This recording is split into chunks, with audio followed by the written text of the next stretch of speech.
আজ অফিসে নতুন বস আসবে। সবাই তাকে অভিনন্দন জানার জন্য ফুল নিয়ে দাঁড়িয়ে আছে। কারণ পুরাতন বস অনেক বৃদ্ধ হয়ে গেছে। এমনকি তার কাঁধে অনেক ঋণ থাকায় সে অফিসটি বিক্রি করে দিয়েছে। কিছুক্ষণ পরে একটি কালো রঙের প্রাইভেট কার এসে দাঁড়ায়। সেখান থেকে একজন ছেলে বের হয়ে আসে, যাকে দেখে অনেক মেয়েরাই একে অপরকে বলতে থাকে, দেখ মায়া, আমাদের নতুন বসটা কি হ্যান্ডসাম! দেখে তো মনে হচ্ছে বিয়ে করে নাই। তাই মনে হচ্ছে আমি তো তার উপর ক্রাশ খেয়ে ফেলেছি। ধুর, আমি তোকে বললাম দেখার জন্য যে আমার হিরো বানালে কেমন হয়, আর কি না নিজেরটাই চিন্তা করছিস। আরে আমি নতুন বছর প্রেমে পড়ে গিয়েছি, দেখ না চেহারাটা কি মায়াবী। যেভাবেই হোক তাকে আমার লাইফ পার্টনার বানাবো। আরে চেহারা দেখেই প্রেমে পড়ে গেলে যদি নতুন বস বিয়ে করে থাকে? ভালো কিছু না বলে পয়লামে ছ্যাঁকা খাওয়ালি। ইত্যাদি ইত্যাদি। অতঃপর সকালে নতুন বসকে স্বাগত জানায়। পুরাতন বস সকলকে একত্রিত করে। আচ্ছা, আপনাদের সাথে নতুন বসের পরিচয় করিয়ে দেই। এ হচ্ছে আরিয়ান আহমেদ শুভ, আপনাদের নতুন বস। আপনারা যেভাবে আমার সাথে আচরণ করতেন ঠিক আপনাদের নতুন বসের সাথেও তেমনই করবেন। আপনাদের নতুন বস অনেক ভালো লোক, আর আপনাদের নতুন বস যেভাবে কাজ করতে বলে আপনারা সেভাবেই করবেন। ওকে? Okay sir. অতঃপর শুভ বলতে শুরু করে, হ্যালো এভরিওয়ান, সকলে কেমন আছেন? আশা করি সকলেই ভালো আছেন। আপনাদের আমি একটা কথাই বলবো, আপনারা কে কেমন আমি জানি না, আপনারা সকলে মনোযোগ দিয়ে কাজ করবেন। আর কারো কোনো সমস্যা হলে আমাকে জানাবেন, ভয় পাবেন না। আশা করছি আমাকে থেকে কোনো খারাপ আচরণ পাবেন না। আরেকটা কথা, এখানে কি সবাই উপস্থিত আছে নাকি কেউ অনুপস্থিত আছে? সকলে একে অপরের দিকে তাকিয়ে দেখতে লাগলো। কিছুক্ষণ পর একজন বলল, স্যার সকলেই আসছে, তবে একজন ছাড়া।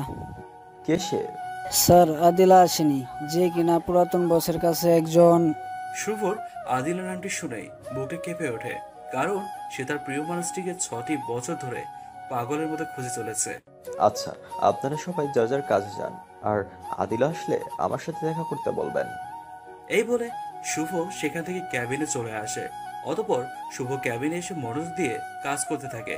তখনই আদিলা আসে। স্যার আসবো? আসেন।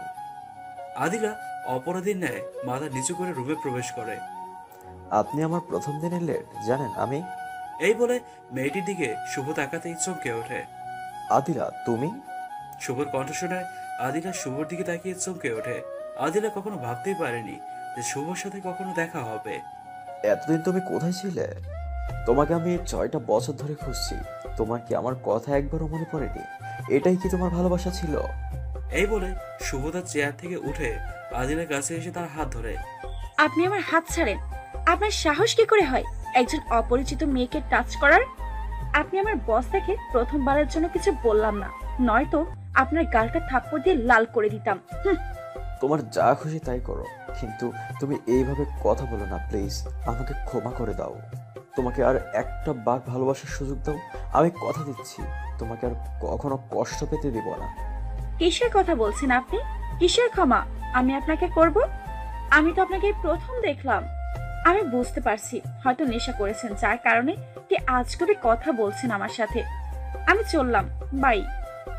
এ কথা বলে আদিলা রুম থেকে বের হয়ে আসে। কি হলো, কিছু তো বুঝতে পারছে না, তাই তো? আমি বুঝিয়ে বলছি তাহলে। চলুন একটু ফ্ল্যাশব্যাক থেকে ঘুরে আসি। ফ্ল্যাশব্যাক। শুভ আকাশের দিকে তাকিয়ে চাঁদ দেখতে থাকে আর ভাবতে থাকে, আমার 2 চোখের বিষ, যাকে দেখলে আমি ঘৃণা করি, তাকেই কিনা আজ আমার বিয়ে করতে হলো। জীবনটাই আমার অদ্ভুত। যা আমি চাই না তা ঘুরে ফিরে আমার কপালে আসে। আমি কি করে বুড়ি মেয়েটাকে নিয়ে সংসার করব, যাকে আমি দেখতেই পারি না, যাকে কাজের মেয়ে ছাড়া আমি কিছুই মনে করি না। হঠাৎ পেছন থেকে আরমান চৌধুরী বলে ওঠে, এই শুভ, এখানে কি করছো? যাও, মেয়েটা ঘরে একা বসে আছে। শুভ তার বাবার কথা শুনে সেখান থেকে উঠে রুমের দিকে যেতে থাকে। এতক্ষণ আপনাদের সাথে অনেক বকবক করে ফেলেছি, পরিচয় যে দেয়নি, এটা আপনাদের খেয়াল আছে? এতক্ষণ যে ছেলেটি আকাশের দিকে তাকিয়ে কথাগুলো ভাবলো, সে হলো আরিয়ান আহমেদ শুভ, মানে এই গল্পের নায়ক। আর যে মেয়েটির কথা ভাবলো, সে হলো তার ছদ্ম বিয়ে করা বউ আদিলা তাবাসসুম মিম, যে তার 2 বছরের বড় আর এই গল্পের নায়িকা। আপনাদের পরিচয় দিতে দিতে শুভ বাসর ঘরে চলে আসে। তখনই আদিলা শুভর পায়ের আওয়াজ পেয়ে সালাম করতে যায়। শুভ তার পাটা টান দিয়ে দেয়। তুই আমার পা স্পর্শ করবি না। তোকে আমার দেখলে শরীর আমার টিন টিন করে। তুই আমার চোখের সামনে থেকে সর। আদিলা মাথা নিচু করে। কেন তুমি আমার সাথে এমন করো? সেই ছোট্টবেলায় যখন বাবা মাকে হারিয়ে তোমাদের বাড়িতে আসছি তখন থেকেই আমার সাথে খারাপ আচরণ করো। কেন কেন তুমি আমাকে দেখতে পারো না? জানি না আমি তোমার মাঝে কি দেখেছি। তোমার প্রত্যেকটা করা অপমান আর গালিগুলো আমার কাছে ভালোবাসা মনে হয়। আমি সেগুলো ভালোবাসা হিসেবেই নেই। আমি তোমাকে কতবার প্রপোজ করেছি তা হয়তো বলতেও পারবো না। কিন্তু তুমি বারবার আমাকে গালিগালাজ করতে, তবু আমি তোমার পিছনে বেহায়ার মতো পড়ে থাকতাম। আর আজও আছি। আমি তোমাকে অনেক ভালোবাসি। তুমি কেন বুঝতে পারো না? তুমি কেন আমাকে ভালোবাসো না? কি নেই আমার মাঝে? আমি কি তোমাকে স্ত্রী সুখ দিতে পারবো না? আমি কি সুন্দরী নই? কলেজে কত ছেলেরাই আমার জন্য পাগল ছিল, আর আমি শুধু তোমার পাগল। তোমার কেন তুমি বোঝো না? তুমি আমার সাথে এমন আচরণ কেন করো? তুমি অন্য মেয়েদের সাথে কত সুন্দর করে কথা বলো। শুনতে চাস আমি তোর সাথে কেন এরকম করি? শোন তাহলে। ছোট্টবেলায় যেদিন তোর বাবা মা রোড অ্যাক্সিডেন্টে মারা যায় সেদিন তুই আমাদের বাড়িতে চলে আসিস। মানে তোকে আমার বাবা নিয়ে আসে, কারণ তুই বাবার বন্ধুর মেয়ে ছিলি। তুই কোথায় থাকবি সেই চিন্তা করে তুই বাড়িতে আসার পর থেকে তোকে বাবা মা বেশি আদর করে, আমার আদর কমতে থাকে। আমি দেখতাম সব সময় বাবা মা তোকে বেশি আদর করতো। আমি তখন ভাবতাম যে তুই বাবা মায়ের আসল মেয়ে, আর আমাকে রাস্তা থেকে তুলে এনেছে। যদিও তোকে তুলে এনেছিল আমি কিছুই বলতে পারতাম না। আমাকে যদি 5,000 টাকার মার্কেট করে দিত, তোকে দিত 10,000 টাকার। শুধু তোর কারণে আমার বাবা মা আমাকে আদর কম করেছে। যখন স্কুলে ভর্তি হলাম, রেজাল্ট খারাপ করলে বাবা মা আমাকে বকা দিত। তোর রেজাল্ট ভালো হলে তোর কারণে বাবা মা আমাকে বকা দিত। যখন কলেজে ভর্তি হলাম, মেয়েদের সাথে কথা বললে বাসায় এসে তুই বাবা মাকে বলে আমাকে গালি শোনাতি। তোর কারণে কোনো মেয়েদের সাথে রিলেশন করতে পারতাম না। যদিও করতাম, তুই সে মেয়েটাকে ভুলভাল বুঝিয়ে রিলেশন নষ্ট করে দিতি। আমার জীবনটা তুই নরক বানিয়ে ফেলেছিস। আর আজ তুই কি করলি? আমি আমার জিএফ এর সাথে কথা বলছিলাম দেখে এই আম্মু দেখো তোমার ছেলে আমাকে এড়িয়ে চলে, মেয়ের সাথে যেন ফোনে লুটুপুটু করছে। তুমি কিছু করো, নাহলে আমি কিছু করে বসবো। তুমি ওর সাথে আজকে আমাকে বিয়ে করে দাও, কারোর সাথে যেন লুতুপুতু গল্প করতে না পারে। এগুলো কি তোর দোষ না? তোর জন্য আজ আমার আম্মু মরার কথা বলে ব্ল্যাকমেল করে তোকে আমার ঘাড়ে ঝুলাইছে। জানি না তোর মধ্যে আমার আব্বু আম্মু কি দেখেছে, তাই তোকে সব সময় চোখে চোখে রাখে, আদর যত্ন করে। এগুলো কি আমার দোষ? আব্বু আম্মুর কোনো মেয়ে না থাকায় আমাকে তাদের মেয়ের মতো লালন পালন করেছে। আমাকে তারা ভালোবেসেছে। আর আমি যেদিন থেকে ভালোবাসা বুঝতে শিখেছি সেদিন থেকে তোমাকে ভালোবেসেছি। তাই তো কলেজের কোনো মেয়ের সাথে কথা বললে আমার সহ্য হতো না। দেখি বাসায় বলে দিতাম, বা তাকে তোমার বিষয়ে খারাপ কিছু বলতাম যেন সে তোমার থেকে দূরে সরে যায়। আমি তোমাকে প্রপোজ করার আগে আব্বু আম্মুকে বলেছি যে আমি তোমাকে ভালোবাসি, তোমাকে আমি বিয়ে করতে চাই। আব্বু আম্মু আমার কথায় রাজি হয়ে যায়, তাই তো আমি এসব কিছু করেছি। বারবার তোমাকে প্রপোজ করেছি। এগুলো কি আমার দোষ বলো? আমি তো তোমাকে কাছে পাওয়ার জন্যই এমনটা করেছি। হ্যাঁ, এগুলো তোর দোষ। তোর কারণে আমার জীবনে কোনো স্বাধীনতা নেই। তোর কারণে আমি কোনো মেয়ের সাথে রোম্যান্স করতে পারি না, কোনো রিলেশন করতে পারি না। রোমান্স করতে হলে তুমি আমার সাথে করবে। আমি সবসময় তোমার ডাকে সাড়া দেব। ভালোবাসলে আমাকে ভালোবাসবে, অন্য মেয়েকে কেন? কেন? আর তুমি কি একটি বারও আব্বু আমাকে বলেছ তারা আমাকে কেন আদর বেশি করে? বলো নাই। আচ্ছা, আজ আমি বলবো নি যেন তারা এখন থেকে তোমাকে বেশি আদর করে। তবু প্লিজ এর সাজা তুমি আমাকে দিও না। চুপ কর বুড়িমা, তোর কথা আমার শুনতে ইচ্ছা করে না। আমাকে তুমি বুড়ি কেন বলো? আমি তো তোমার থেকে মাত্র 2 বছরের বড়। বুড়িমা, তুই যদি আর একটা কথা বলিস তাহলে তোকে আমি খুন করে ফেলবো। শুভ প্লিজ, আমি তোমার পা ধরে বলছি, তুমি অতীতের সবকিছু ভুলে যাও। চলো না নতুন করে শুরু করি। আমাকে একটিবার ভালোবেসে দেখো। শুভ আদিলার কথা শুনে আদিলাকে চুলের মুষ্টি ধরে দাঁড় করায়। তোকে আমি ভালোবাসবো তুই ভাবলি কি করে? তোকে দেখলে আমার গা জ্বলে যায়। তোকে শুধু এই বাড়ির কাজের লোক ভেবেছি। দাঁড়া, তোকে ভালোবাসা দিচ্ছি। এই বলে আদিলাকে শুভ জোরে ধাক্কা দেয়, আর শুভর দেওয়া ধাক্কার ঝুঁকি আদিলা সামলাতে না পেরে খাটের সাথে বাড়ি খেয়ে সেন্সলেস হয়ে পড়ে যায়। অতঃপর শুভ যখন দেখতে পায় আদিলা কোনো কথা বলছে না, চুপ করে পড়ে আছে, তখন শুভ মনে মনে বলতে থাকে, যাক, কিছু সময়ের জন্য তো আপদটা বিদায় হলো। আমি এই সময়টুকুতে ঘুমিয়ে পড়ি। যেই ভাবা সেই কাজ। শুভ আদিলাকে ফ্লোরে ফেলে রেখে খাটে একাই শুয়ে ঘুমিয়ে যায়। এদিকে আদিলার জ্ঞান ফিরলে দেখতে পায় সে ফ্লোরে পড়ে আছে আর শুভ শুয়ে ঘুমিয়ে আছে। অতঃপর আদিলা কষ্ট করে উঠে শুভর পাশে বসে শুভর ঘুমন্ত মুখ দেখতে থাকে আর বলতে থাকে, আমি কখনো তোমার গায়ে চুলের আঁচড়ও লাগতে দিব না, ট্রাস্ট মি। কষ্ট নামক জিনিসটাও তোমাকে কখনো সহ্য করতে হবে না। শুধু একটিবার ভালোবেসে দেখো আমাকে। দেখতে কত সুন্দর, নিষ্পাপ একটা বাচ্চা, যেন কিছুই বোঝে না। কিন্তু বান্দরটা একটা সাইকো।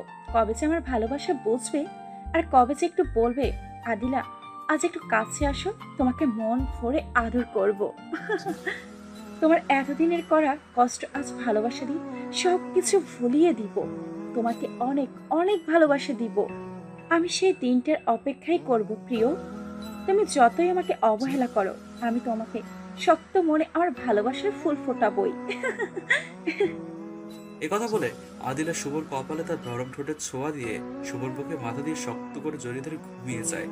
পরের দিন শুভ চোখ খুলে দেখতে পায় আদিলা তাকে মাথায় হাত বুলিয়ে নরম সুরে ডাকতেছে। এই, তোর কি একটু লজ্জা নেই? তোকে এত অপমান করি, তুই বারবার আমার কাছে আসতে চাস। আমি তোমাকে ভালোবাসি, তাই বারবার তুমি অপমান করার সত্ত্বেও তোমার কাছে আসি। এখন উঠে গোসল করে আসো, আমি তোমার জন্য কফি নিয়ে আসছি।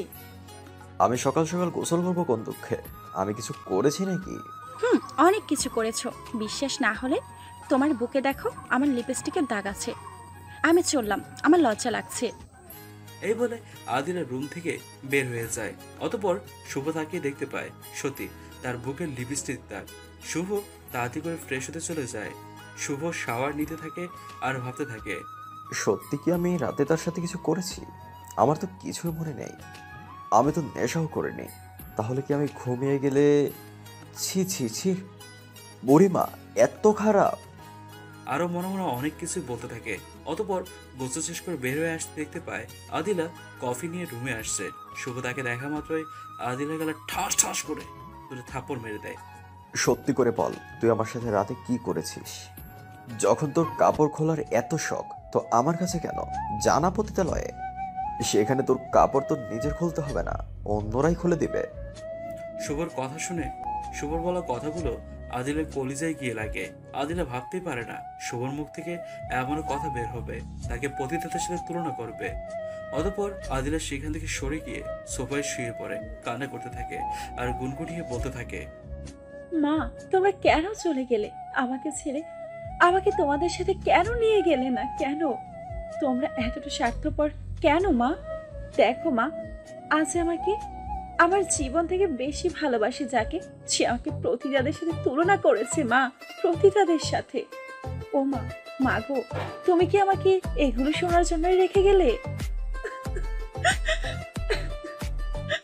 ও মা, কেন তুমি আমাকে ছেড়ে গেলে? আমাকে নিয়ে গেলে না কেন? আমি যে মা এগুলো সহ্য করতে পারি না। এসব বলে কান্না করতে থাকে। হঠাৎ শুভর মায়ের আওয়াজ তার কানে আসে। কই রে মা, কই গেলি? এইখানে আয় একটু। আদিলা তাড়াতাড়ি করে চোখ মুছে শুভর মায়ের কাছে চলে যায়। কি রে মা, তুই কান্না করছিস কেন? কি হয়েছে তোর? তোর চোখের এই অবস্থা কেন? আদিলা তখন শুভর মাকে জড়িয়ে ধরে বলে, মা গো, তোমার ছেলেকে আমার ভালোবাসা বুঝবে না? আমি যে তাকে আমার জীবনে থেকে বেশি ভালোবাসি। বলো মা, তাকে ভালোবাসে কি আমার অপরাধ? কেন মা সে আমার সাথে খারাপ ব্যবহার করে? আমি কি দেখতে খারাপ? আমি যে তার দেওয়া কষ্ট আর সহ্য করতে পারি না মা, আর না। ও মা, তোমার ছেলেকে বলো না আমাকে মেনে নিতে, আমাকে ভালোবাসতে। আমি যে আর পারছি না তার করা অপমান সহ্য করতে। মা, তুই কয়েকটা দিন কষ্ট করে তার পেছনে লেগে থাক, দেখবি তোকে সে ভালোবাসতে শুরু করে দিছে। তুই তো জানিস মা, শুভ অনেক ভালো ছেলে। জানি না তোর সাথেই কেন এমন করে খারাপ ব্যবহার করে। তুই মা আর কয়েকটা দিন ধৈর্য ধর, দেখবি মা ধৈর্যের ফল অনেক মিষ্টি হয়। এখন একটা কাজ কর, আমার রুমে গিয়ে শুয়ে থাক। না মা, আমি তোমার সাথেই কাজ করব। তারপর তারা কাজ শেষ করে সকলে একসাথে খেতে বসে। তখনই শুভর বাবা বলে, আজও কি অফিসে যাবে না, এখানেই থাকবে? অফিসে যাব। অতঃপর খানা শেষ করে শুভ আর তার বাবা অফিসে চলে যায়। এভাবে কিছুদিন চলে যায়, কিন্তু দিন দিন শুভ আদিলাকে আরো বেশি কষ্ট আর গালির গালাজ করতে থাকে। তবুও হাল ছাড়েনি আদিলা। হঠাৎ একদিন শুভ রাতে প্রচুর পরিমাণে নেশা করে বাড়ি ফিরে। আদিলা শুভর কাছে গিয়ে, তুমি নেশা করেছো? আজ কেন এমন করছো? নিজেকে কেন কষ্ট দিচ্ছ? আমাকে মেনে নিয়ে দেখতে একবার। চুপ! তোর কারণে আমি নেশা করেছি। তোকে আমার সহ্য হয় না। তোকে দেখলে আমার গা জ্বলে। তোকে অনেক অপমান করেছি, তোকে অনেক কষ্ট দিয়েছি, তবুও তুই আমার জীবন থেকে সরিস নাই। আজ তোর এমন অবস্থা করব তুই জিন্দাগিতে ভুলতে পারবি না। এই বলে আদিলা কোলে নিয়ে খাটের উপর ফেলে দিয়ে তার উপর ঝাঁপিয়ে পড়ে। কি হয়েছে আমি আর জানি না। পরে শুভর ঘুম ভাঙলে দেখতে পায় আদিলা তার বুকের উপর শুয়ে আছে, কিন্তু তাদের গায়ে বিন্দু পরিমাণে কাপড় নেই। শুভ ভাবতে থাকে, আমি এখানে কি করে এলাম? আমি তো ক্লাবে ছিলাম। এসব ভাবতেই আদিলা জাগ্রত হয়ে যায়। আদিলা শুভর দিকে তাকিয়ে মুচকি একটা হাসি দিয়ে বলে ওঠে, আমি জানি তুমি আমাকে ভালোবাসো, তাই তো রাতে নেশার ঘরে সব সত্যি কথা বলেছো। এই বলে আদিলা শুভর কপালে একটা কিস করে গোসল করতে চলে যায়। কিছুক্ষণ পর গোসল শেষ করতে আসতেই, এই নে তোর 5 লক্ষ টাকা। কিসের টাকা? এইটা তোর এক রাতের ভাড়া। রাতে আমি কি করেছি আমার কিছু মনে নেই। তোর সাথে আমি জোর করে কিছু করেছি নাকি আমি নেশা করেছি আমার কিছু মনে নেই। যদি আমি জোর করে কিছু করে থাকি তাহলে তুই টাকা নিয়ে ভুলে যা সবকিছু। আমি যদি কোনো পতিতালয়ে যেতাম তাহলে 5,000 টাকা দিয়ে সারা রাত মাস্তি ফুর্তি করতে পারতাম, তাও বোঝার সাথে। তোর সাথে আমি কিছু করেছি কিনা আমি জানি না। মনে হয় তুই আমাকে ফাঁসানোর জন্য, আমার টাকার জন্য এরকম নাটক করছিস, তাই তোকে 5 লক্ষ টাকা দিলাম। মনে কর তুই তো প্ল্যানে সাকসেস হয়েছিস আর এই 5 লক্ষ টাকা পেয়েছিস। আর যদি সত্যি তোর আমি সতীত্ব নষ্ট করে থাকি, তুই যদি ভেবে থাকিস, তাহলে তুই এখনই ডক্টরের কাছে যাস আর সেটারও বিল নিয়ে নিস আমাকে থেকে। এই কথাটা বলে সে ফ্রেশ হতে চলে যায়। শুভর বলা কথার মুহূর্তের মধ্যে আদিলা হাসি মাখা মুখটা অমাবস্যার রাতের ন্যায় অন্ধকারে ছেয়ে যায়। এতদিন থেকে পতিতাদের সাথে তুলনা করেছে, আর আজ তাকে পতিতাই বানিয়ে দিয়েছে শুভ। আদিলা শুভর কথাগুলো শুনে ধপ করে বসে পড়ে। কিছুক্ষণ পর শুভ ফ্রেশ হয়ে আসে। অতঃপর সকালে নাস্তা করে অফিসের দিকে যেতে থাকে। কিছু যাওয়ার পরে মাঝপথে ট্রাফিক জ্যামে আটকা পড়ে শুভ। আর তখন একটা আওয়াজ কানে আসে, শফিক, তুমি যে আমাকে সেই ছোট থেকে অবহেলা করে আসছো, তবু আমি তোমাকে ভালোবেসে যাচ্ছি। একটু বারো কি তোমার মনে হয় না? তুমি যদি আমার জায়গায় হতে আর আমি তোমার মতন কাউকে অত্যাচার করতাম, কেমন লাগতো তোমার? তুমি তো জানো শফিক, আমরা মেয়েরা তো দুর্বল। কেন তুমি সবল হয়েও আমার উপর এত অত্যাচার করো? আমাকে কি তোমার আপন করে নিতে মন চায় না? একটু ভালোবাসা দিতে মন চায় না? কি নেই আমার? আমাকে এইভাবে তিলে তিলে না মেরে একবারে মেরে ফেললেও তো পারো। আরে বাবা, এগুলো কি এখানে বলার কোনো মানে হলো? আমি না হয় তোমার উপর একটু অত্যাচার করি, তার জন্য তুমি এভাবে সবার সামনে অপমান করবে? এটাই তোমার ভালোবাসা? আমি তোমাকে অনেক কষ্ট দিয়েছি, তাই এখন নিজের উপরই খারাপ লাগছে। তাই তো আজ তোমাকে সারপ্রাইজ দেওয়ার জন্য মোটরসাইকেলের পিছনে তোমাকে বসার সুযোগ দিলাম। তোমাকে নিয়ে আজ বহু জায়গায় ঘুরতে যাব। তোমাকে আজ সারা জীবনের জন্য আপন করে নেব ভেবে তোমাকে পেছনে নিয়ে আসলাম, কিন্তু তুমি আমার মান সম্মানের 12টা বাজিয়ে দিলে। সরি বাবু, আমার ভুল হয়ে গেছে, আমাকে তুমি ক্ষমা করে দাও। আমি এগুলো এখানে বলতে চাইনি। তুমি বাসায় কখন আমার কথা শুনতে না, আমার সাথে কথা বলতে না, তাই ভাবছিলাম তোমাকে কিছু বলার একটু সুযোগ পাই, তাই বলে ফেলেছি। ক্ষমা করে দাও প্লিজ। আচ্ছা বাবা, ক্ষমা করেছি, এবার শক্ত করে জড়িয়ে ধরো। এই বলে তারা চলে যায়। এদিকে শুভর মনে বিরাট এক ধাক্কা লাগে। শুভ মনে মনে ভাবতে থাকে, আমিও তো আদিলার সাথে অনেক অন্যায় ও অত্যাচার করেছি। আজ আদিলার সব মান অভিমান ভেঙে নিজের করে নেব আদিলাকে, আর কখনো আদিলাকে কষ্ট পেতে দিব না। এরপর অফিসের সমস্ত কাজ ফেলে রেখে আদিলাকে নিয়ে ভাবতে থাকে। আজ যখন অফিস থেকে বাসায় যাব, তার জন্য একটা গিফট আর একটা ফুল নিব, নিয়ে গিয়ে হাঁটু গেড়ে বসে প্রপোজ করব তাকে। আদিলা, আমি তোমাকে অনেক ভালোবাসি। এতদিন আমি তোমাকে অনেক কষ্ট দিয়েছি। আমি তোমার ভালোবাসাকে বুঝতে পারি নাই। আজ থেকে আমি আর তোমাকে কোনো কষ্ট দিব না। আদিলা, আমি তোমাকে অনেক ভালোবাসি। এতদিন আমি তোমাকে অনেক কষ্ট দিয়েছি। আমি তোমার ভালোবাসাকে বুঝতে পারি নাই। আজ থেকে আমি আর তোমাকে কোনো কষ্ট দিব না। তোমাকে আমি খুব ভালোবাসবো। তুমি আমার সকল অভিমান ভুলে তোমাকে ভালোবাসার সুযোগ করে দাও। যখন আমি এই কথাটা বলবো, আদিলা তখন কতই না খুশি হবে। খুশি হয়ে আমাকে জড়িয়ে ধরে বলবে, শুভ, আমি এই দিনটারই অপেক্ষায় ছিলাম যে তুমি আমাকে একদিন বলবে তুমি আমাকে অনেক ভালোবাসো, আমাকে ক্ষমা করে দাও। আমিও তোমাকে অনেক ভালোবাসি শুভ। আমাকে তুমি আর কখনো কষ্ট দিও না, তাহলে আমি মরে যাব। এসব মনে মনে ভাবতে থাকে। এভাবেই সেই দিনটি শুভ আদিলাকে ভেবে কাটিয়ে দেয়।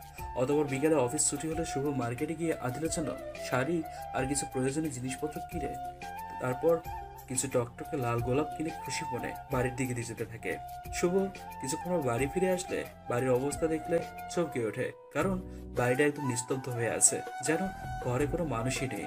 অতঃপর শুভ তার মা বাবাকে প্যারেশান অবস্থায় মেঝেতে পড়ে থাকতে দেখে। কি হয়েছে মা, তোমরা এভাবে ফ্লোরে বসে আছো কেন? তোর তো কিছুই হবে না, তুই আজ থেকে অনেক খুশি থাকতে পারবি, তোর আপদটা তো চলে গেছে। শুভর মায়ের কথা শুনে শুভর পায়ের নিচ থেকে যেন মাটি সরে যায়। শুভর হাতে থাকা আদিলার জন্য সমস্ত কেনা জিনিসপত্র মাটিতে পড়ে যায়। কি বলছো মা? আদিলা কোথায় গিয়েছে আর কখন গিয়েছে? সকালে তোরা অফিসে যাওয়ার কিছুক্ষণ পর আদিলা ঘর থেকে বের হয়ে যেতে থাকে।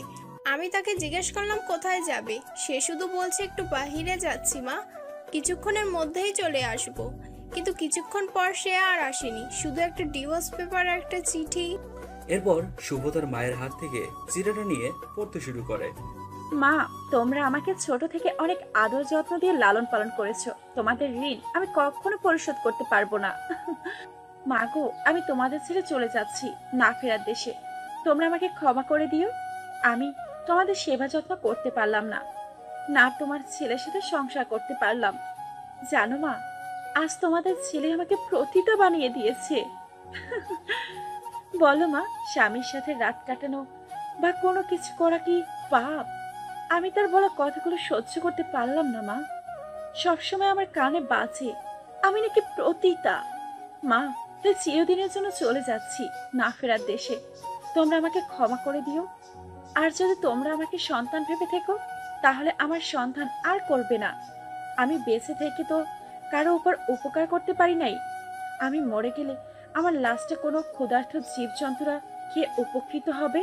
শুভ চিঠি লেখাগুলো পড়া শেষ করে গাড়ি নিয়ে বের হয় আদিলাকে খোঁজার জন্য, কিন্তু কোথাও আর আদিলাকে খুঁজে পায় না শুভ। দিন যত যেতে থাকে তত শুভ আদিলার জন্য ভেঙে পড়তে থাকে। আস্তে আস্তে 6টি বছর কেটে যায়, আর শুভরও ঘরে একাকী বন্দী হয়ে যায়। এদিকে শুভর বাবা মা তার ছেলেকে এভাবে দেখতে পাচ্ছে না, তাই তারা পরস্পরের চিন্তা করতে লাগলো, শুভকে যদি কোনো কাজের মধ্যে রাখা হয় তাহলে হয়তো কিছু সময় আদিলাকে ভুলে থাকতে পারবে, তার কষ্টটাও কম হবে।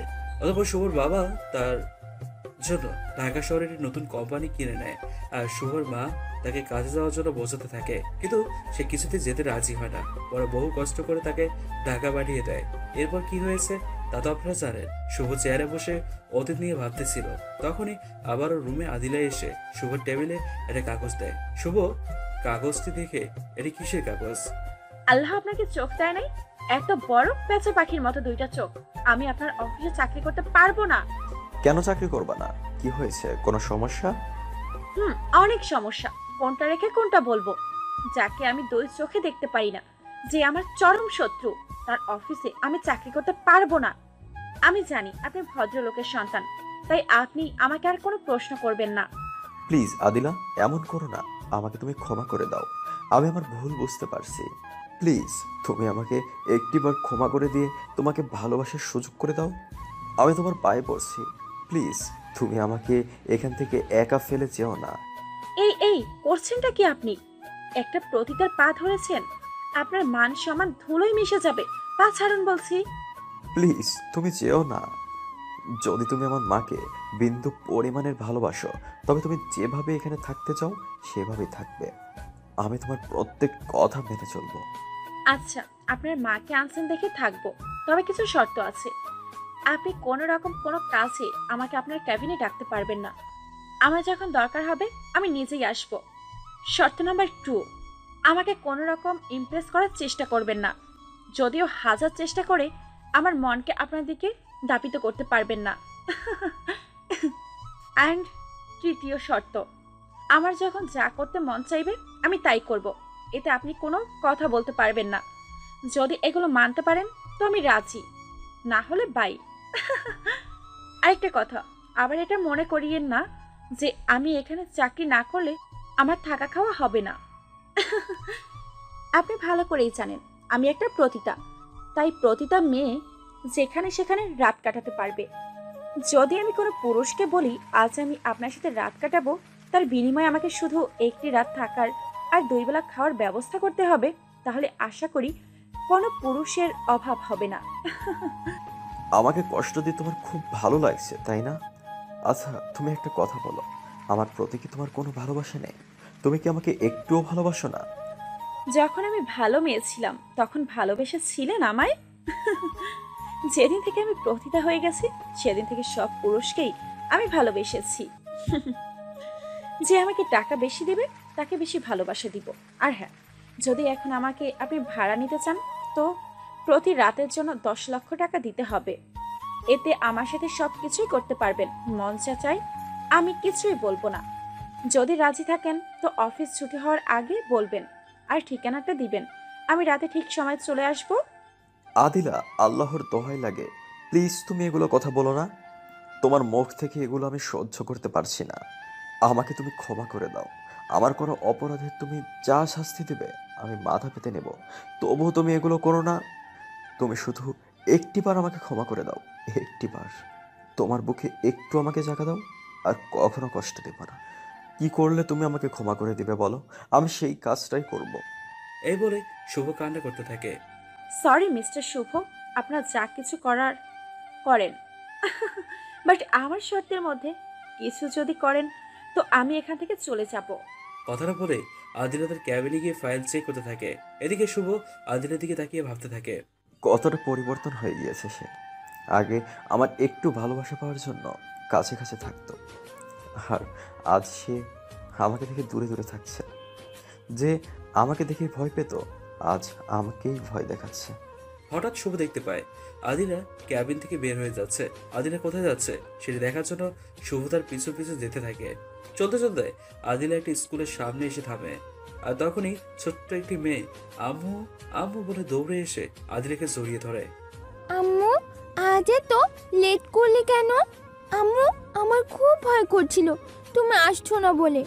কাল থেকে অনেক আগেই এসে আপনার সোনামণিটার জন্য বসে থাকবো।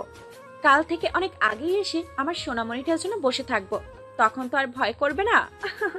না আম্মু, আম্মু আমরা এখন কোথায় যাব? অফিসে যাব। আচ্ছা।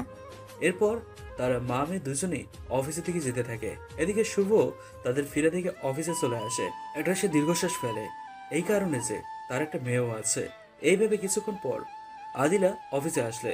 ম্যাডাম, আপনাকে স্যার ডাকছে।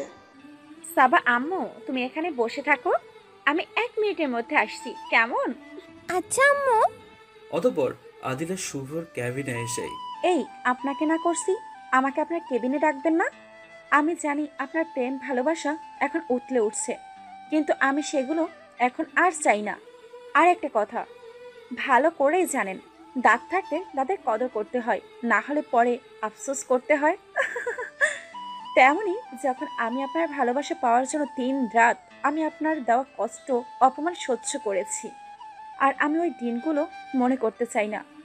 আমি আপনার কাছে হাত জোড় করে বলছি, আপনি আমাকে আর ডিস্টার্ব করবেন না। আর হ্যাঁ, আমি কি বলেছিলাম তখন মনে আছে? যদি আমাকে ভাড়া নেন তো যখন মন চাইবে, যেখানে মন চাইবে আমাকে ডেকে নিয়ে আপনার কাছে বা কোলেও বসাতে পারবেন, আমি কিচ্ছু বলবো না। আর যদি এটা না করেন তাহলে প্লিজ আপনি আমাকে আর এখানে ডেকে ডিস্টার্ব করবেন না। তোমাকে আর ডাকবো না, শুধু বলো ওই পিচ্চি মেয়েটা কি আমাদের? তোমার দোহাই লাগে, প্লিজ তুমি সত্যি কথা বলো। আমাদের মানে কি? মেয়েটি আমার পেটে ঠিকই, বাট তার বাবাকে আমি জানি না। কার মাধ্যমে এটা আমার পেটে আসছে তা আমি বলতে পারবো না। তুমি এতটা পরিবর্তন কি করে হলে? তুমি তো আগে এমনটা ছিলে না। সময়ের সাথে সবকিছুই পরিবর্তন হয়ে যায়, তাই আমিও হয়েছি। সারা জীবন একজনের ভালোবাসা পাওয়ার জন্য আর কত অবহেলা অপমানই না সহ্য করব। এখন ভিন্ন দুনিয়ায় এসে গেছি, কেউ অপমান বা গালি দেয় না, এখন শুধু ভালোবাসাই পাই। আর একটা কথা, বারবার আমার পার্সোনাল বিষয় জানার জন্য প্রশ্ন করবেন না। আমি এখন আসি। এই বলে আদিলা শুভর ক্যাবিন থেকে বের হয়ে আসে। এখন প্রশ্ন হলো, আদিলা কি সত্যি সেই খারাপ পথ বেছে নিয়েছে, নাকি শুভর মনে কষ্ট দেওয়ার জন্য বারবার একই প্রসঙ্গ তুলছে? আর একটা কথা, বারবার আমার পার্সোনাল বিষয় জানার জন্য প্রশ্ন করবেন না। আমি এখন আসি। কথাটা বলে আদিলা শুভর ক্যাবিন থেকে বের হয়ে আসে, তার ক্যাবিনে বসে আছে। আম্মু তুমি কি করলে এতক্ষণ? আম্মু কিছু না, চলো আজ আর থাকবো না, আমরা বাসায় চলে যাব। আম্মু তুমি কাঁদছো কেন? কি হয়েছে? মা আঙ্কেলটা তোমাকে কিছু বলেছে নাকি? আমাকে বলো, আমি বকা দিয়ে আসবো তাকে। চোখের পানি একটু মুছে দেয়। না মা, আমি কাঁদছি না, এমনি কেন যেন চোখের পানি বের হচ্ছে। আচ্ছা ঠিক আছে। অতঃপর আদিলা তাড়াতাড়ি করে অফিস থেকে বেরিয়ে বাসার দিকে চলে যেতে থাকে। এদিকে শুভ আদিলাকে বের হতে দেখে পূর্বে নেয় তার পিছু নিতে থাকে। কিছুতে যাওয়ার পর শুভ দেখতে পায় আদিলা একটা বাড়িতে প্রবেশ করে। শুভ দূর থেকে মনে মনে ভাবতে থাকে হয়তো কোনো দরকারে গেছে, তাই সে অপেক্ষা করতে থাকে। কিন্তু এভাবে দীর্ঘ সময় অপেক্ষা করার পর আদিলা বাসা থেকে বের হয় না। তখন শুভ আবার অফিসে চলে এসে অফিসের নম্বর দিয়ে আদিলাকে ফোন দেয়। কি হয়েছে, ফোন দিলেন কেন? তুমি কোথায় গেলে? অফিস তো এখনো ছুটি হয়নি। আমি বাড়িতে চলে আসছি। আর আমি আপনাকে বলছি না, আমায় যখন যা করতে মন চাইবে আমি তখন তাই করব। আপনি কিছু বলতে পারবেন না, কিন্তু আপনি আমার শর্ত পালন করতে পারেন নাই, তাই কাল থেকে আমি আর অফিসে যেতে পারবো না। তুমি বাসায় যাবো আমাকে একটু বলে যেতে তো পারতে, আমি কি না করতাম নাকি? দেখেন মিস্টার শুভ, আমি আবারও বলছি, আমার যা মন চায় আমি তাই করব। এতে যদি আপনি বিরক্তি বোধ করেন আমাকে চাকরি থেকে বের করে দিতে পারেন, আমার কোনো সমস্যা নেই। আমার থাকা খাওয়ার লোক আছে, আর আমি আগেই বলেছি আপনার অফিসে আমার চাকরি করতে মন চায় না। তুমি একটু আমাকে দয়া করো প্লিজ। তোমার বলা কথাগুলো আমার বুকে এসে লাগে, মনে হয় আমার বুকটা কেউ চিরে ফেলছে। আর জানি না কেন এই কথাটা বলছেন। আমার সামান্য কথায় হয়তো আপনার বুকে ব্যথা লাগছে। তাহলে মনে করেন সেই দিনের কথা, সেদিন যখন আপনি আমাকে প্রতিতা বলেছিলেন, সেদিন কেমন লেগেছিল আমার। আমি আপনাকে পাগলের মতো ভালোবেসেছিলাম আর অন্ধের মতো বিশ্বাস করেছিলাম, কিন্তু তার ফলস্বরূপ কি পেয়েছি আমি? কপালে লেখে রাখার মতো প্রতিতা উপাধি পেয়েছি। সেদিন রাতে নিজ ইচ্ছে আমি আপনার সাথে কিছু করি নাই, যা কিছু করেছিলেন আপনি মাতাল অবস্থায় আমার সাথে জোরপূর্বক করেছেন। প্রথমে আমি বাধা দেওয়ার চেষ্টা করেছিলাম, বাট পরে যখন মনে হয়েছে এটি আমার প্রতি আপনার হক, পরে আর আমি আপনাকে বাধা দেইনি। আমি ভেবে নিয়েছিলাম আপনি আমাকে এই কারণে মেনে নিবেন, কিন্তু সকালে এমন কথা বললেন, আমার জীবনটাকে অন্ধকার বানিয়ে দিলেন। সেদিন কি অপরাধ করেছিলাম আমি? কি অপরাধ ছিল আমার বলেন? স্বামীর সাথে কিছু করা কি অন্যায়? আমার তো কোনো দোষ ছিল না, কেন আমি প্রতিতা উপাধি পেলাম? কি অপরাধ ছিল আমার? জানি পারবেন না বলতে, কারণ এর কোনো উত্তর নেই আপনার কাছে। আমি আপনার কাছে হাত জোড় করছি, আপনি আমার সাথে আর কোনো প্রকার কথা বলবেন না। সেদিন যখন আপনি আমাকে প্রতিতা বলেছেন, সেদিন আপনি আমার কাছে মরে গেছেন। আমি আপনাকে মনে করে আর কষ্ট করতে চাই না, সো প্লিজ। আমি সেদিন আত্মহত্যা করতে চেয়েছিলাম, কিন্তু কোনো একজনের কারণে পারি নাই। সে আমাকে একটা নতুন জীবন উপহার দিয়েছে। আমি এখন পরিপূর্ণ তার হয়ে গেছি। আপনি আমার সেই কথাগুলো মনে করে আর জীবনটাকে আবার এলোমেলো করে দিয়েন না। আমি চাই না সেই দিনগুলো আবার মনে করে কষ্ট পেতে। আমি একটু শান্তি চাই, প্লিজ। আমি একটু শান্তিতে বাঁচতে চাই। আমি এখন বুঝতে পারছি তুমি সেদিন কতটা কষ্ট পেয়েছিলে। প্লিজ সেগুলো ভুলে গিয়ে আমাকে ক্ষমা করে দাও। আমি আর তোমাকে কখনো কষ্ট দেব না। প্লিজ তুমি ফিরে আসো। সেটি কখনো হবার নয়। আপনি আমার পিছনে সময় নষ্ট না করে ভালো একটা মেয়ে দেখে বিয়ে করে সুখে সংসার করেন। আর হ্যাঁ, বিয়ের আগে মেয়ে ভালো করে দেখে নিয়েন, সে যেন আমার মতো বুড়ি না হয়। আদি, তার আগেই আদিলা ফোন কেটে দিয়ে বন্ধ করে রেখে দেয়। এরপর শুভ বারবার আদিলার নম্বরে ফোন দেওয়ার চেষ্টা করে, কিন্তু সে ব্যর্থ হয়। এদিকে অফিসের এক মেয়ে, এই তোরা কি একটা জিনিস খেয়াল করছিস? আদিলা ম্যাডামের সাথে আমাদের নতুন বসের মনে হয় কোনো কিছু চক্রান্ত ছিল। প্রথমবার যখন আদিলা ম্যাডাম বের হলো তখন দেখলাম নতুন বস বের হলো, আবার আদিলা ফিরে আসার আগে ফিরে আসলো। অতঃপর আদিলা ফিরে আসলে নতুন বস আদিলাকে কেবিনে ডেকে নিয়ে গেল, কি যেন বলছে দেখে আদিলা চলে গেল। তখন আবারও নতুন বস বের হলো। আরে দূর, কিসের কথা বলছিস? আদিলা তো প্রায় ওই সময় করে বের হয়, আর নতুন বছর হয়তো কোনো কাজ পড়েছিল ওই সময়, তাই বের হয়ে গেছে। তাহলে আদিলা অফিসে ফিরে আসলে কেবিনে ডেকে নিল কেন? আর আমাদের তো একবারও ডাকলো না। আরে আদিলা বসকে না বলে বের হয়ে গেছে। বস তো নতুন, সে সম্পর্কে জানে না, তাই তিনি তাকে ডেকে নিয়ে মনে হয় বকা দিয়েছে, তাই সে চলে গেছে। তোরা এমনি একটা মানুষকে ভুল বুঝতেছিস। আরে তাদের কথা চিন্তা করে আমাদের কি লাভ? যদিও কিছু থাকে তারা বুঝবে, আমরা কেন? আমরা আমাদের কাজ করি, তাদের নিয়ে মাথা ঘামানো আমাদের কোনো প্রশ্নই আসে না। তুই ঠিক বলেছিস। এরপর তারা তাদের কাছে মন দেয়। অফিস ছুটি হলে আস্তে আস্তে সকলেই বের হয়ে যায়। শুভ সবার শেষে কিছু ফাইল নিয়ে বাসায় চলে যায়। সারাদিন কোনো কাজ করেনি দেখে এদিকে আদিলা মাগরিবের নামাজ পড়ে ঘুমিয়ে পড়ে। হঠাৎ দরজা খটখটানোর শব্দে আদিলার ঘুম ভেঙে যায়। এরপর আদিলা এসে দরজা খুলে দিতেই চমকে ওঠে। এ কি, আপনি আমার বাসায়? আপনাকে ঠিকানা বলে দিল কে? কেউ বলেনি, আমি তখনই তোমাকে বাসায় ঢুকতে দেখেছিলাম।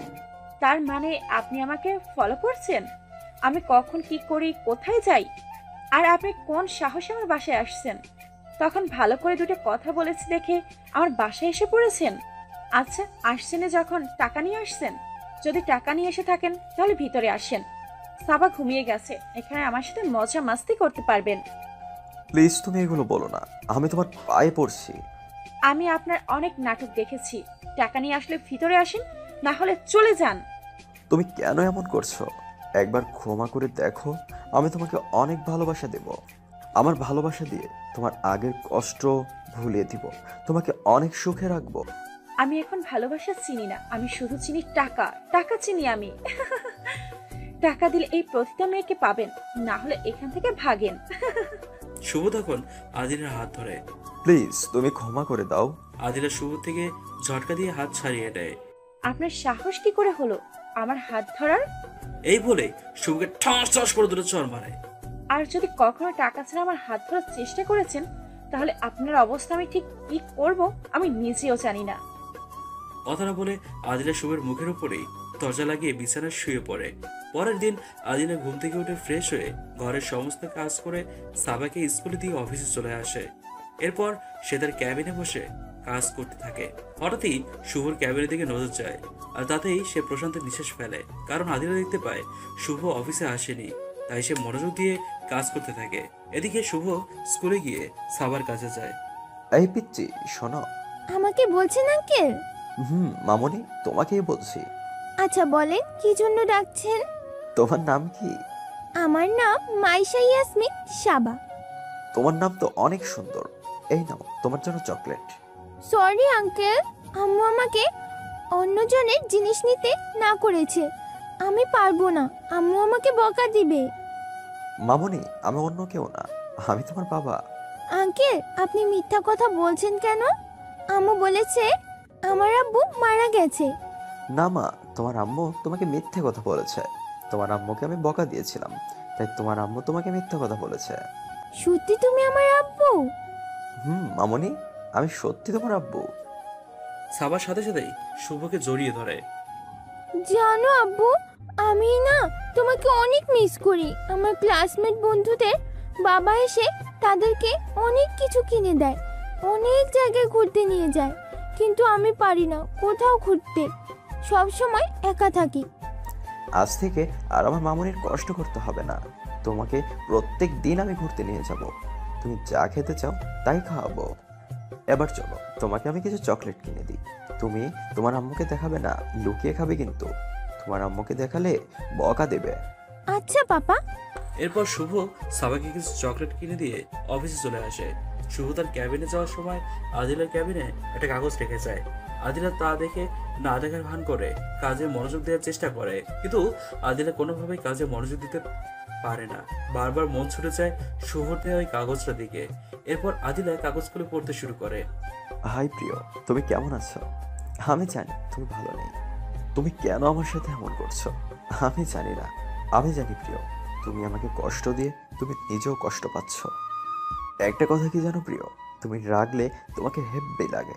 গতকাল রাতে যখন তুমি আমার সাথে রেগে কথা বলছিলে, তখন আমি তোমার রাগী চেহারার প্রেমে পড়ে গিয়েছি। আই লাভ ইউ রাগিনী। একটাবার ভুলে যাও না আগের সব স্মৃতি।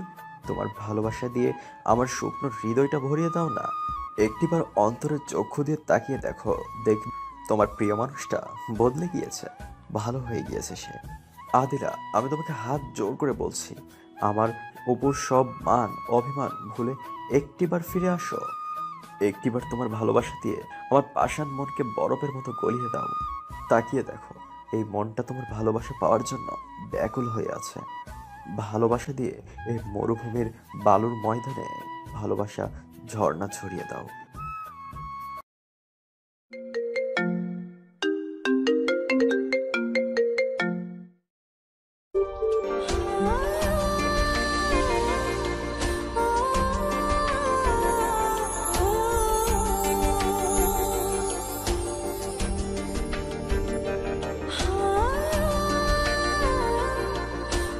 কি শুরু করেছেন আপনি? আপনি আমার থেকে কি চাচ্ছেন বলেন তো? যদি চেয়ে থাকেন আমি এখান থেকে চলে যাই, তাহলে অতি শীঘ্রই আপনার সব পূরণ হবে। আমি অনেক দূরে চলে যাব। আমি আর পারছি না। আপনি এখানে আসার পর থেকে আমার গোছালো জীবনটাকে এলোমেলো করে দিচ্ছেন। কেন করছেন এমন? কেন? প্লিজ, আমি আপনার থেকে মুক্তি চাই। বিশ্বাস করো আদিলা, আমি তোমাকে অনেক ভালোবাসি। আদিলা বাকি লেখাগুলি না পড়ে রেগে যায় শুভর ক্যাবিনের দিকে।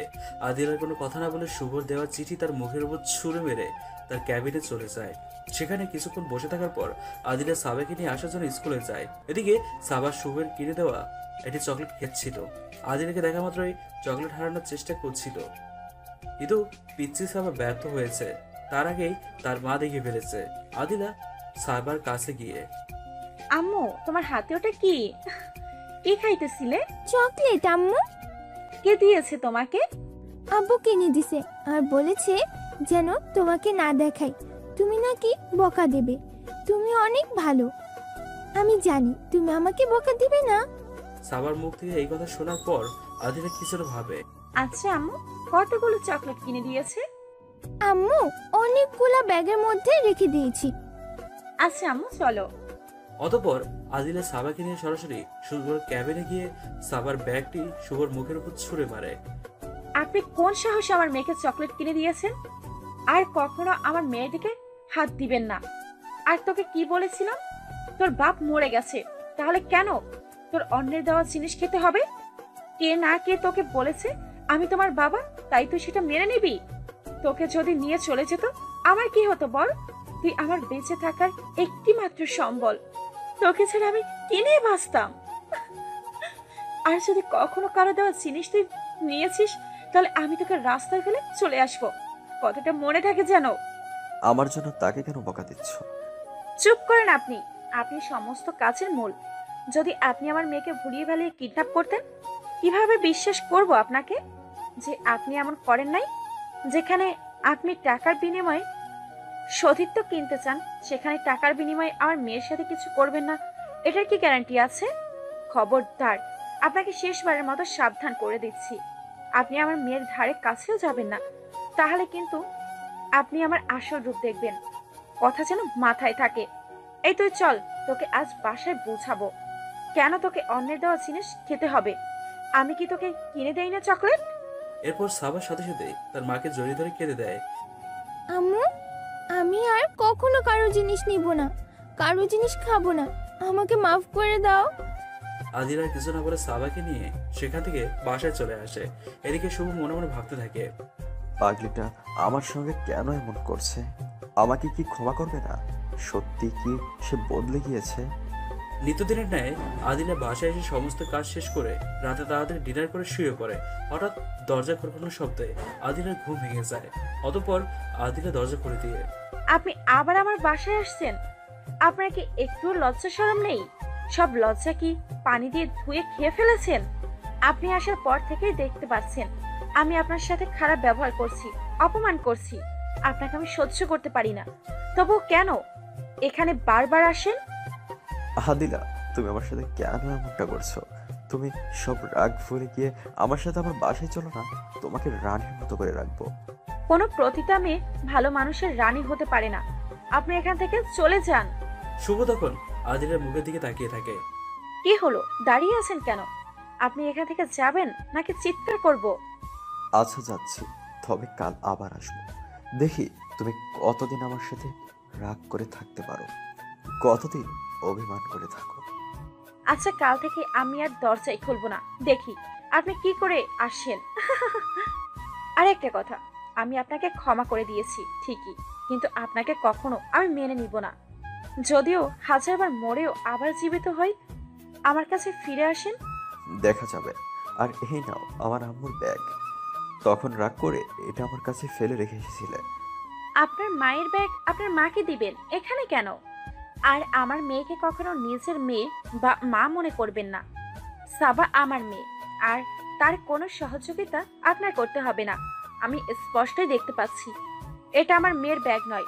আমার মেয়ের ব্যাগ নতুন ছিল না, সেটি পুরাতন ছিল। আপনি ওই রকম একটি ব্যাগ নিয়ে এসে বলছেন এটা আমার মেয়ের ব্যাগ। আপনি আগের মতো এখন আমাকে বোকা ভাবছেন যে কিছুই বুঝি না আমি। তখনও সব কিছুই বুঝতাম, কিন্তু আপনার একটু ভালোবাসা পাওয়ার জন্য না বোঝার ভান করতাম। আমি ভালোবাসা পাইনি ঠিকই, কিন্তু প্রথিত হওয়ার উপাধিটা ঠিকই পেয়েছি। আমি আপনার দেওয়ার সেই উপাধিতেই আমি আমার মেয়ের খরচ চালাতে পারবো। আমি এখনো বৃদ্ধা হইনি যে কেউ আসবে না, তার খরচ আমি চালাতে পারবো না। আমি সব পারবো। আপনি এখান থেকে চলে যান, আর যদি টাকা নিয়ে আসেন তো ভিতরে ঢুকেন। তুমি কেন বারবার অতীতের কথা তুলে আমাকে কষ্ট দিচ্ছ?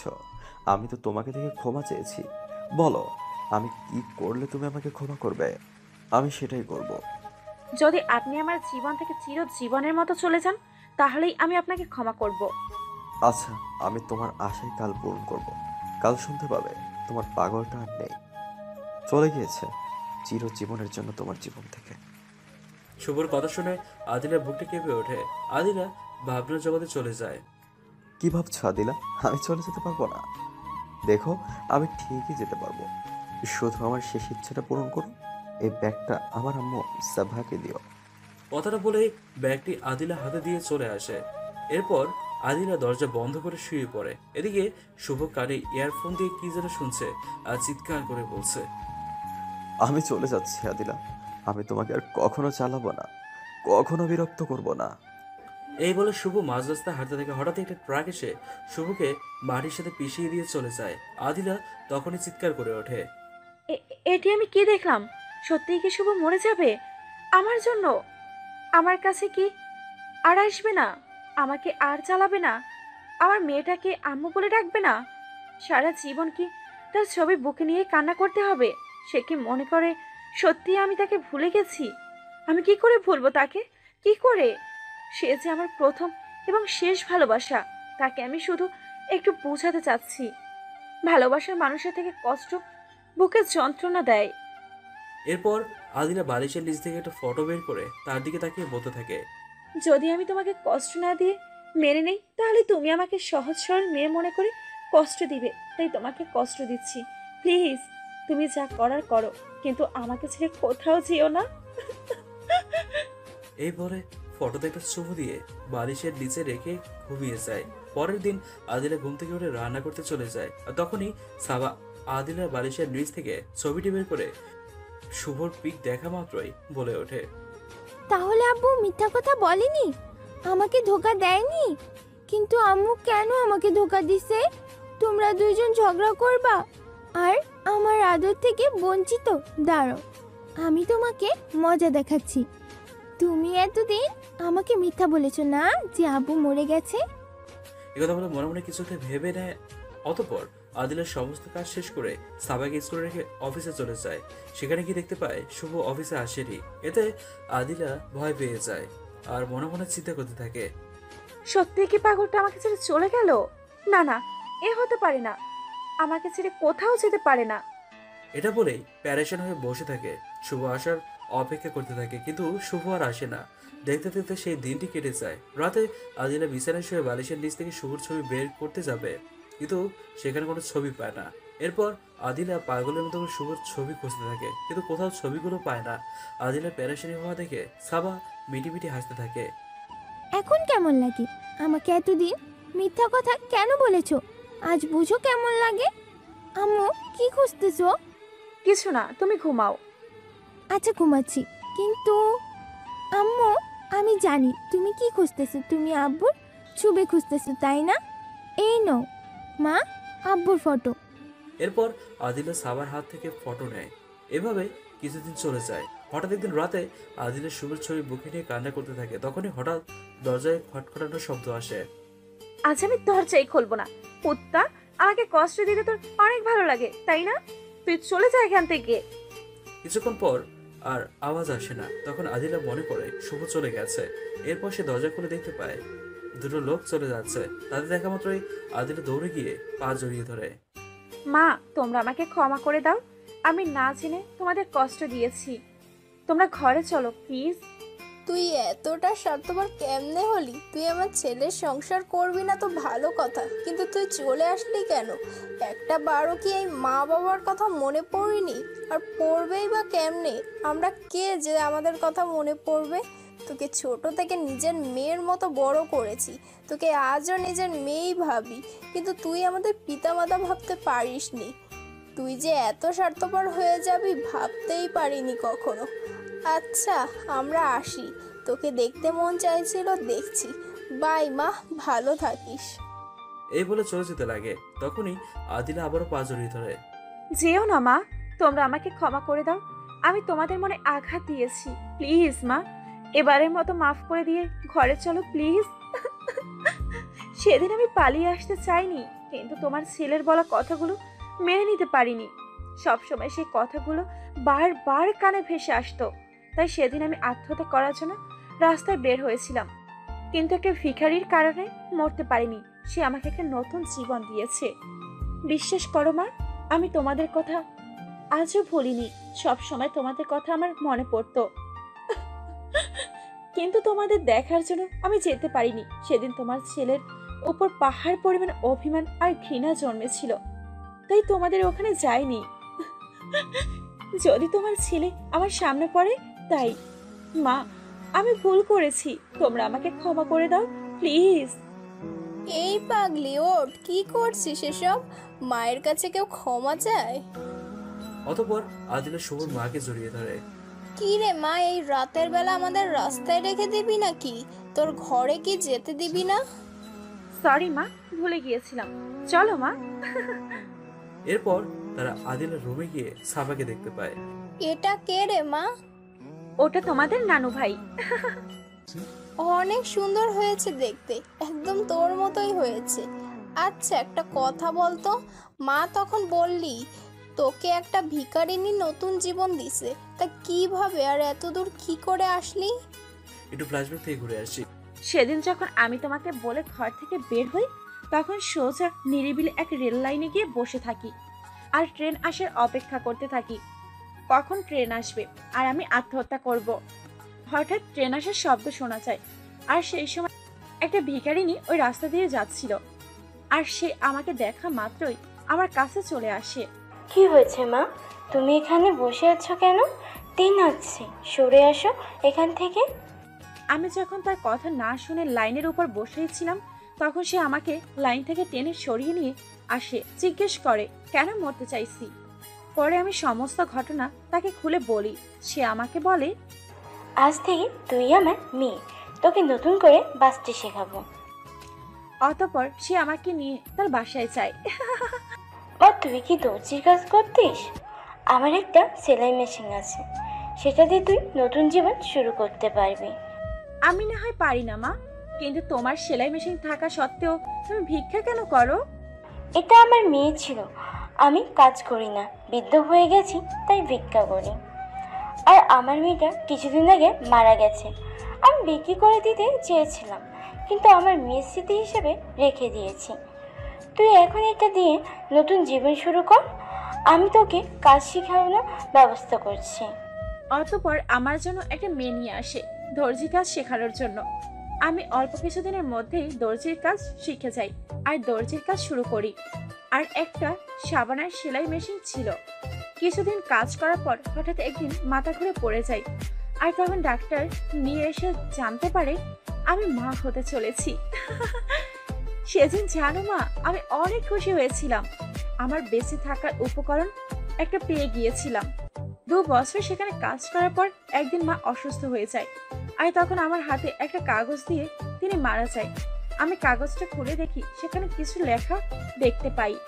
মা, আমার অনেকদিন ধরে ক্যান্সার ছিল, আমি তোকে কখনো বুঝতে দিতাম না। আমার হয়তো চলে যাওয়ার সময় হয়ে গেছে, আমি তোমার জন্য কিছুই করে যেতে পারলাম না। লেখার নিচে একটা ঠিকানা আছে, তুমি সেই ঠিকানা অনুযায়ী গিয়ে আমার কথা বললে তোমাকে একটা চাকরির ব্যবস্থা করে দেবে। অতঃপর আমি এখানে এসে আম্মুর কথা বলতেই আমাদের পুরাতন বস তার অফিসে চাকরি দেয় আর এই বাসাতেই থাকতে দেয়। আমি এখানে আমার মেয়েকে নিয়ে থাকতে শুরু করি। বর্তমান আচ্ছা মা, তোমরা আমার ঠিকানা পেলে কেমনে? আর তোমরা দুজন আসছো, শুভ কোথায়? তোর ঠিকানা শুভর একটা ডায়েরিতে ছিল, সেখান থেকেই পেয়েছি। শুভ এখন কোথায় মা? তুই জানিস না মা, শুভ কিছুদিন আগে একটা অ্যাক্সিডেন্ট করে মাথার গুরুত্বপূর্ণ আঘাত পায়। এখন সে কিছুটা সুস্থ আছে। শুভর মায়ের কথা শুনে আদিলা বুক কেঁপে ওঠে। পাগলটা কি একবারও আমার কথা চিন্তা করলো না? সে মরে গেলে আমার কি হবে? আমি কাকে নিয়ে বাঁচবো? যদি চলেই যাবি তাহলে দেখা কেন দিলি? কেন আবার আমার কাছে এসে ক্ষমা চাইলি? কি রে মা, কি ভাবছিস? কিছু না মা, ভাবছিলাম কখন আর কিভাবে অ্যাক্সিডেন্ট হলো। সে তো বললো সেদিন নাকি অফিস থেকে ফেরার পথে হঠাৎ মাথা চক্কর দিয়ে ওঠে, তারপর নাকি তার আর কিছু মনে নাই। আমাদের একজন লোক ফোন করে বলেছিল শুভ অ্যাক্সিডেন্ট করেছে। তা শুনে আমরা ঢাকায় চলে আসি আর হাসপাতালে যাই। সেখানে কিছুদিন থাকার পর আজই শুভকে বাসায় নিয়ে আসি, আর তখন একটা ডায়েরি তার টেবিলের উপর দেখতে পাই, আর তার থেকেই আমরা তোর বিষয়ে জানতে পারি। আমি জানি মা, তুই এখন আর আমার ছেলেকে ভালোবাসিস না। আমার ছেলেটা তোকে অনেক অত্যাচার করেছে, আর তুই সেই অত্যাচার সহ্য করতে করতে পাথর হয়ে গেছিস। তোকে একটা কথা বলি, সত্যি আমার ছেলেটা তোকে অনেক ভালোবাসে। তোকে হারিয়ে পাগলের মতো ছিল এই 6 বছর। সবসময় ঘরবন্দি অবস্থায় থাকতো। তাকে স্বাভাবিক হওয়ার জন্যই আমরা তাকে ঢাকা পাঠিয়ে দেই, যেন কাজের মধ্যে থাকে, তোকে একটু একটু করে ভুলতে পারে। মা, তুই যদি এখন তাকে অতীতের সব কিছু ভুল মেনে নিস তাহলে তুই অনেক সুখে থাকবি।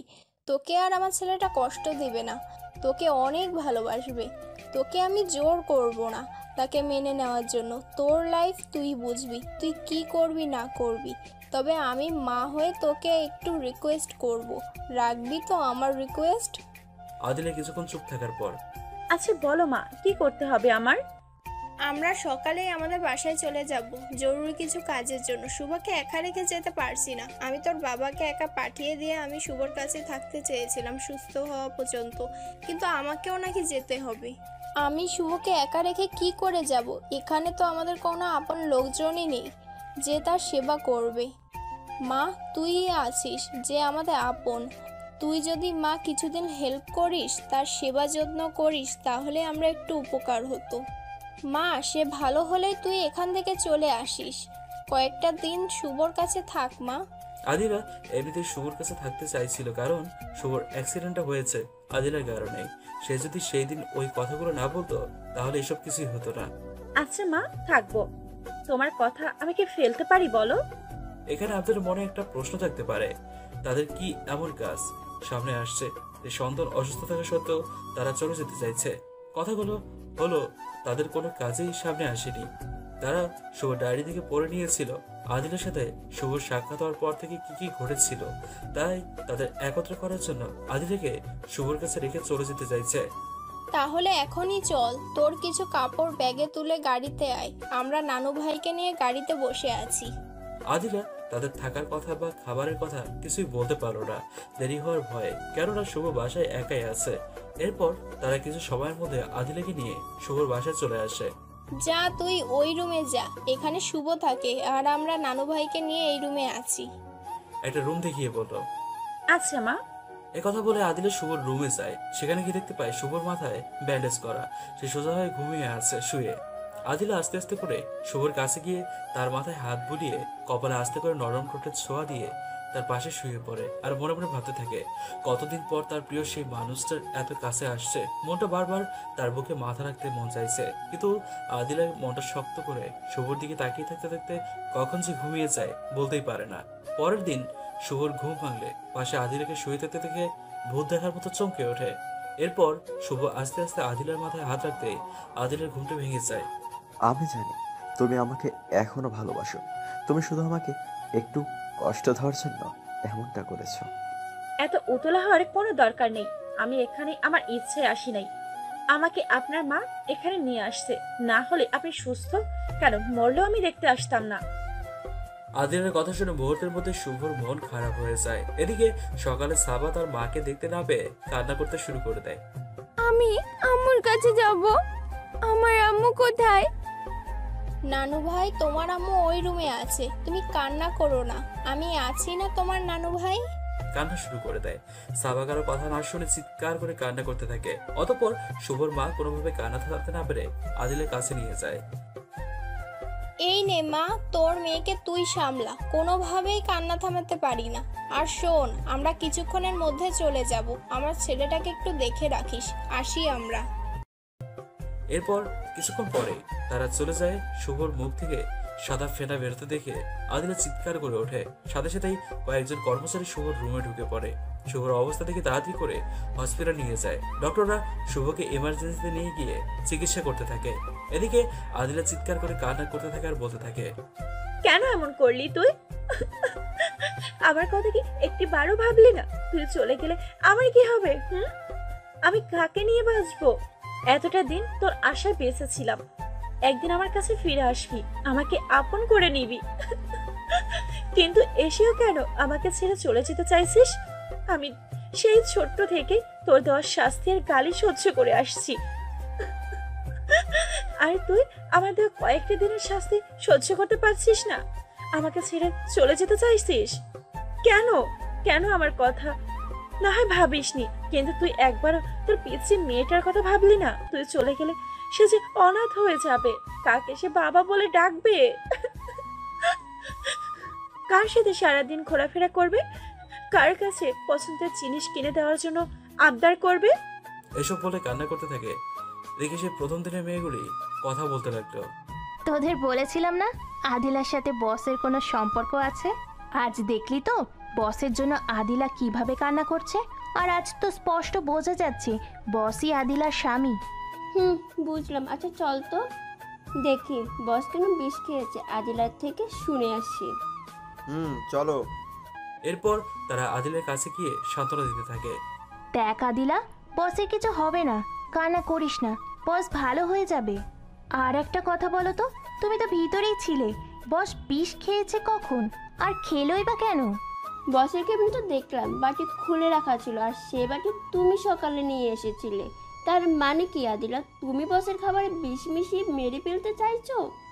এখন কান্না করার নাটক করছো? কি বলছো কি মিম? আমি কেন আমার স্বামীকে মারতে যাব? আমাকে জীবনে থেকে বেশি ভালোবাসি তাকে, কেন আমি বিষ খাওয়াবো? জানি না সে কখন বিষ খেয়েছিল, গতকাল রাত থেকেই আমার সাথে কথা বলা বাদ দিয়ে দিয়েছে, আমাকে এড়িয়ে চলছে। আমি কিছুই জানি না শুভ বিষ কখন খেয়েছে। সরি আদিলা এভাবে বলার জন্য। চুপ করো আদিলা, যা হওয়ার হয়ে গিয়েছে, এখন কান্না বন্ধ করো। তোমার জন্য তোমার মেয়েটাও কান্না করছে, আর মানুষজন এদিকেই তাকিয়ে আছে। এরপর আদিলা কান্না বন্ধ করে বলতে থাকে, আমার জন্যই এমন হয়েছে। আমি যদি তাকে কষ্ট না দিতাম, তাকে আপন করে নিতাম, তাহলে আজ এই দিনটা দেখতে হতো না। কেন যে আমি তাকে কষ্ট দিতে গেলাম? সব আমার দোষ, আমি অপরাধী। এই বলতে থাকে আর নিজের উপর আফসোস করতে থাকে। তখনই ডক্টর ওটি থেকে বের হয়ে আসলে আদিলা দৌড়ে গিয়ে ডক্টরকে বলে, আমার স্বামীর কি খবর ডক্টর? কিছু হবে না তো তার? প্লিজ আপনি শান্ত হন। আপনারা সময় মতো রোগীকে নিয়ে আসতে পারছেন দেখে আমার কিছু করতে পারছি, নতুবা আমাদের কিছু করার ছিল না। ধৈর্য ধরেন, এখন আপনার স্বামী সম্পূর্ণ বিপদমুক্ত, তার পেটে থাকা সমস্ত বিষ বের হয়ে গেছে। তাহলে কি আমি এখন দেখা করতে পারবো? না, তার জ্ঞান ফিরলে দেখা করতে পারবেন। একথা বলে ডক্টর চলে যায়। এরপর আদিলের জ্ঞান ফেরার অপেক্ষা করতে থাকে। বেশ কিছু সময় পর শুভর জ্ঞান ফিরলে আদিলা ক্যাবিনে গিয়ে শুভকে জড়িয়ে ধরে কান্না করে দেয়। কেন এমন করছিলা? যদি তোমার কিছু হয়ে যেত তাহলে আমার বা তোমার ওই পিচ্চি মেয়েটার কি হতো? শুভ ঘড়ির দিকে তাকিয়ে দেখতে পায় তার নির্ধারিত সময় শেষ হয়ে আরো বেশি সময় চলে গেছে। আপনি কেন এখানে এসেছেন? আমাকে হাসপাতালে বা কেন নিয়ে এসেছেন? আমি খারাপ মানুষ, আমি মরে গেলেই বা আপনার কি হতো? আপনার তো মানুষের অভাব নেই। আমাকে তুমি ক্ষমা করে দাও। আমি ওইগুলো তোমাকে কষ্ট দেওয়ার জন্য বলেছি। তুমি ছাড়া আজ পর্যন্ত কোনো পুরুষ আমাকে স্পর্শ করেনি। আমি শুধু তোমার অপেক্ষাতেই এতদিন বেঁচে ছিলাম। তুমি যখন বারবার রাতে আমার বাসায় ক্ষমা চাওয়ার জন্য আসতে, তখন আমার খুব ভালো লাগতো। তোমাকে টাকার কথা বলে বারবার আমি ঘরে ডাকতাম, কিন্তু তুমি আসতে না। সেদিন যখন তোমার বাসা থেকে আসার জন্য কাপড় ব্যাগে তুলতেছিলাম, তখন আমি ভেবেছিলাম তুমি পিছন থেকে আমাকে জড়িয়ে ধরে বলবে, আমাকে ছেড়ে যেও না, আমি তোমাকে অনেক ভালোবাসি, তোমাকে ছেড়ে আমি বাঁচবো না। কিন্তু তুমি তা না করে আমার মুখে বলা টাকা দিয়ে কোথায় যেন চলে গেলা। শুভ, আমি তোমাকে অনেক কষ্ট দিয়ে ফেলেছি, আমাকে ক্ষমা করে দাও। আর যদি ক্ষমা না করতে পারো, তাহলে তোমার মেয়েটাকে তোমার কাছে রেখে দাও, আমি দূরে কোথাও চলে যাব। আবার যদি কোথাও হারিয়ে যাওয়ার কথা বলো, তাহলে আমি তোমার পা ভেঙে বাসার মধ্যে ফালিয়ে রাখবো। আদিলা তখন আরো শক্ত করে জড়িয়ে ধরে শুভর কপালে নরম ঠোঁটের ছোঁয়া বসিয়ে দেয়। আমাকে মেরে ফেলবা নাকি? এত শক্ত করে কেউ কি জড়িয়ে ধরে? কই, এতদিন তো তোমার কাছেই ছিলাম, আমার কাছে তো আসোনি, কখনো তো আমাকে ভালোবাসা দাওনি। আজ আসছে ভালোবাসা দিতে। যাও, লাগবে না তোমার ভালোবাসা। সত্যি লাগবে না? আদিলা তখন শুভকে ছেড়ে দিয়ে ক্যাবিন থেকে তার ব্যাগে নিয়ে বের হয়ে আসে। কিছুক্ষণ পর আদিলা আবারও ক্যাবিনে ঢুকে শুভর কাছে যায়। আসলে কেন আবার? আরে বুদ্ধু, ডাক্তারের সাথে কথা বলতে গিয়েছিলাম, কখন তোমাকে রিলিজ দিবে সেই ব্যাপারে কথা বলতে। ডাক্তার এখন তোমাকে নিয়ে যেতে বলল, তাই নিতে আসলাম। একটা কথা বলবো? বলো। না থাক, পরে বলবো। আচ্ছা, তাহলে যাওয়া যাক। এরপর তারা বাসায় চলে আসে। রাতে আদিলা শুভর পাশে শুয়ে শুভকে জড়িয়ে ধরে। তোমাকে একটা কথা বলবো, রাগ করবে না তো? কি বলো? তুমি বিষ কখন খেয়েছিলে? তুমি যখন আমার জন্য খারাপ প্রস্তুত করেছিলে, আমি খেয়েছিলাম। তুমি যখন আমার কাছ থাকতে, দিন দিন তোমার জন্য আমার মায়া বেড়েই চলছিল। কিন্তু তুমি যখন আমাকে এড়িয়ে চলতে, আমার খুব কষ্ট হতো। তাই সেই কষ্ট দূর করার জন্য আমি বিষ খেয়েছিলাম, যেন তোমার কোলেই মরতে পারি। আর কখনো এরকম করবে না, বলে দিলাম। ওকে, করব না। তাহলে এখন একটা পাপ্পি দিয়ে ঘুমিয়ে যাও। শুধু পাপ্পি, অন্য কিছু না? না, তুমি এখন দুর্বল, আগে সম্পূর্ণ সুস্থ হও, তারপর সব হবে। আচ্ছা। এই কথা বলে আদিলার ঠোঁটে একটা চুমু দিয়ে শক্ত করে জড়িয়ে ধরে ঘুমিয়ে যায় শুভ। 7 দিন পর। আম্মু, শোনো একটা কথা। বলো আব্বু। কালকে তোমার দাদু বাড়িতে যাব, এখন তাড়াতাড়ি ঘুমাও। সত্যি আব্বু? সত্যি। এরপর শুভ সাবাকে খুব পাড়ায়। কিছুক্ষণ পর আদিলা সুন্দর করে সেজে গুজে শুভর কাছে আসে। আমার বুড়ি বউটার এত সুন্দর করে সাজুগুজু করার কারণ কি? আমার পিচ্ছি বড়টাকে আজ ভালোবাসা দিব, তাই। এতদিন তুমি অসুস্থ ছিলে, তাই ভালোবাসা দিতে পারিনি। তাহলে দাঁড়িয়ে আছো কেন? কাছে আসো না। আদিলা শুভর কাছে গিয়ে শুভর 2 ঠোঁট নিজের দখলে নিয়ে ভালোবাসার মধুময় রাত পার করে। পরের দিন ফ্রেশ হয়ে সকালে নাস্তা করে তারা তাদের নিজ বাসার দিকে রওনা হয়।